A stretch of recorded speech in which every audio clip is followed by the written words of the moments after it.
Jeg hedder Psykopat Gris. Her er min aftensmad Gustav. Her er min 4 personers middag. Og her er min morgenmad. Psykopat Gris. Gurli bliver skudt. Middag og morgenmad har lige lavet morgenmad. Så er der bacon.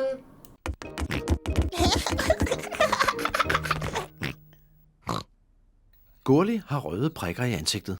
Mor, jeg har spist naboens kat. Jamen fed bacon, du ser også lidt sløj ud. Bare rolig, jeg ringer til slagteren nu. Ja, det er slagteren. Hvad er der? Ja, bacon har det ikke så godt med, så kan du komme og slagte det. Læg bacon i seng, så kommer jeg.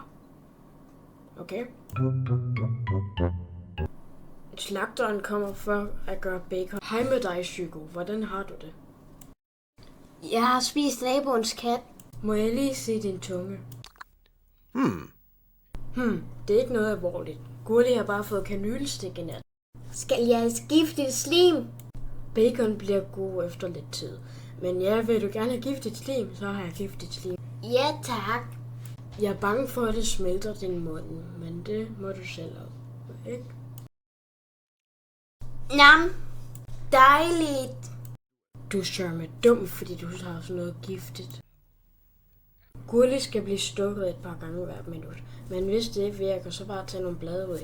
Må bacon få besøg? Ja, det må hun gøre. Men pas på, hun ikke smitter med det der blade eller der. Farvel. Farvel, bacon slagter. Min mund smelter. Woohoo! Slagteren sagde, du skulle ligge i sengen noget tid. Men jeg vil gerne spise et blad ude i haven. Slagteren sagde, du godt måtte få gæster. Må Justin Bieber komme på besøg?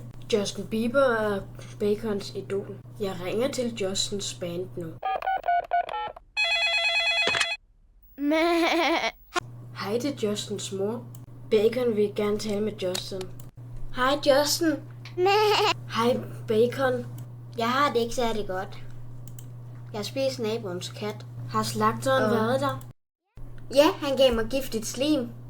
Han stak mig også med en masse kanyler i hovedet. Er du rigtig blevet slagtet? Ja, jeg er psykopat. Ja, det er jeg. Ja. Ja. Okay, jeg kommer. Jeg tager slagterkostyme på. Justin Bieber kommer for at besøge Gurli. Justin har taget sin slagterkostyme på. Fede hund og dumme kaniner også med. Hej Bacon. Hej Justin. Hvordan har du det? Jeg har jo spist en kat. Men altså, det gør vel ikke så meget. Er der noget, vi kan gøre for dig? Gider I skrive ud af mit hus nu? Okay. Det lyder til, at Gurli vil have et blad.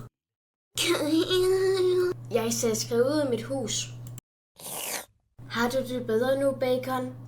Du er lidt sløret, men det er lige meget. Spørg lige mor, om jeg må få noget mere giftigt slim. Gider du ikke lige at hente nogle blade ude i haven? Slagteren kommer for at se, hvordan Bacon har det. Godt, slagter 2 er her allerede. Hvordan har Bacon det? Jeg er ikke slagter, det er bare noget, vi leger. Ja vel, men vil du gerne have mig til at kigge på Bacon? Ja tak. Ja, du har fået et par blade. Du har det meget bedre. Er der ikke bare lidt mere slim? Hvad føler du selv? Jeg må nok hellere få noget mere slim, tror jeg. Jeg har lyst til at spille noget i haven med dræberbolden. Hvem vil være med? Også mig! Der kan man se, Bacon er rask.